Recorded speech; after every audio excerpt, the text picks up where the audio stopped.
There's three things you have to do to achieve a goal. It's plan, execute, and patience.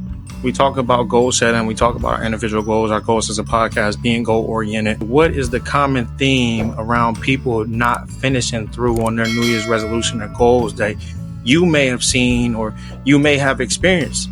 I would say one of the biggest things that I see is that people try to make their goals so strict and so unattainable that it's just like they're climbing a mountain and that's never ending, or going up this hill and never seeing the top. I feel like, for instance, a good example is people who try to get into going to the gym consistently and trying to lose weight and then better themselves in that regard. You see a lot of people who say, I'm going to go to the gym every day. I'm not going to skip a day. I'm going to go. I'm barely going to eat anything. I'm going to go on this huge diet where I'm going to eat so many calories. And just cut out so many different things in their life all at the same time, instead of going one thing at a time, or making one habit that they're trying to build really an enjoyable habit to do. I read this book. It's called Atomic Habits. Highly recommend everyone reads this book. And it just talks about the different ways to build habits and stuff.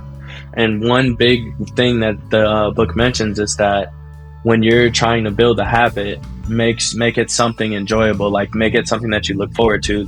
For instance, you could say, I'm going to go to the gym, and then after I go to the gym, I'm going to go to my favorite spot and go get something to eat, or go to my favorite book, or read my favorite book, watch my favorite TV show. But it's you're building one habit along with doing something that you really enjoy to do. So that way it kind of tricks your mind into thinking, oh, I'm going to go work out so I can come back and watch the show, or come back and watch my movie that I want to watch, or whatever thing it might be that you enjoy to do. And I'll switch to you, Hale. What is the thing that you see the most out of people that are trying to get to that goal, and maybe it just kind of pushes them back, or they just can't get over that hump? Is there a common theme that you see amongst people that can't really get there, or again, maybe something that you've experienced yourself? There's three things you have to do to achieve a goal. It's plan, execute, and patience. Most people can plan somewhat well. Execution's half and half, but it really comes down to patience, in my opinion. With Trey's example, let's say you're trying to lose 25 pounds. For some reason, people believe the hardest thing to do is to start, and I don't believe that. I think the hardest thing to do is the middle area, where you've already started, but you haven't achieved the goal yet, and you're in that middle ground, kind of like the point of no return. When you're losing 25 pounds, the first 5 isn't the hardest. It's when you get to 15 and you're trying to get to 20. That's where it starts getting hard, because you're already used to a routine, but also you have that fatigue to where you just want to see your goal happen now. You just want it to end.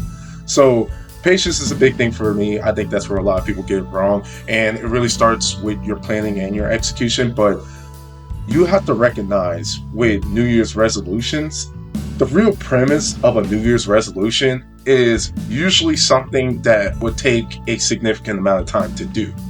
So with you going to the gym, the point of you going to the gym is for you to build something that would be sustainable to at least last a year, if not longer, and make it part of your lifestyle. So that's where the patience comes in mind. Anyone wants to lose weight and then they start going to the gym 4 days a week when they never went to the gym. No. Go to the gym 1 day a week. Then build yourself up to go to the gym 2 days a week. And then build up that lifestyle to where, I don't even have to go to the gym this week. I'm just going to walk, or I'm going to do an alternative exercise and try something new and stuff like that. So when you have that patience and that intent with the patience, I feel like that goes a long way, and that helps a lot of people actually do achieve their goal. I felt compelled to say this because I saw this on Twitter, y'all. Not to be long-winded with this, but we kind of have this thing where we kind of are degrading people for wanting to start something new. I know the cool thing is to say, all these people coming into the gym and all these new people coming in here, not even really serious about it. And I get it, bro. It's all fun and games. I think some of the jokes are funny as well. But the thing I don't like the most is that people really, really do look forward to these times to really make real change for themselves. I did. One of my New Year's resolutions a couple years back actually ended up sticking. So I felt compelled to say something. We don't need to degrade or to look down upon people that wait to the new year to change themselves, bro. These is real time and moment for a lot of people to really make some effort into something that they could be potentially proud of in the end. So I just didn't like to see all the hate that people get for wanting to change or see something, different for themselves. What are your thoughts on that? I definitely agree with you. I think one of the most motivating things for me, just being someone who constantly goes to the gym, and you see like a lot of different people, a lot of walks of life, basically coming through the gym. I'm like the most like proud of like internally, and it makes me want to work harder when I see someone who's not in the best shape, like trying their hardest, trying to better themselves, because they know that like this isn't the type of person they want to be.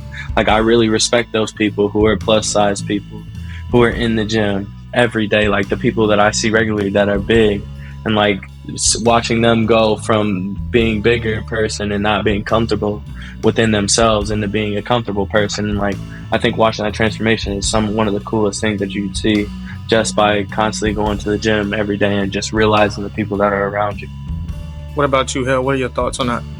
It will always be one of our biggest kryptonites with growing this podcast is that we preach positivity, and positivity does not get views. So just how social media works right now, negativity sells, and that's what's getting all the hype and all the views and stuff. And good analogy is whatever you think it's normal, social media is going to tell you the opposite. If it's up, it's going to be down. If it's left, it's going to be right. If it's dark, it's going to be light. That's how it's going to be. So what I would say to the viewer is, one, have your own sense of accountability. So if you look at that and that makes you upset, well, it should make you upset over one of two things. Either one, that's describing you, or two, that's really not describing you. Use that as a set of accountability. The biggest one is the gym. Gyms are packed on January. You can't, it's packed and all that stuff. So be that person that stays there in February. Be that person that stays there in March. Be that person that stays there in April. So really hold that accountability to where, even though you don't know these people and you don't know like the makings of these videos and stuff, make it as an extra motivation for you to prove it wrong. And then the second thing I would say, speaking to more on the video itself, is that, yeah, on one side it's comedy, but on the other side, it degrades society.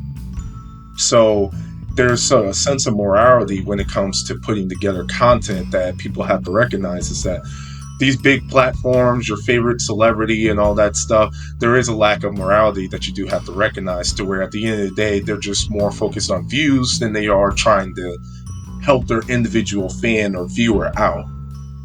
So that's my two takes on it. There's the individual, and then there's the greater scheme of things that people have to recognize.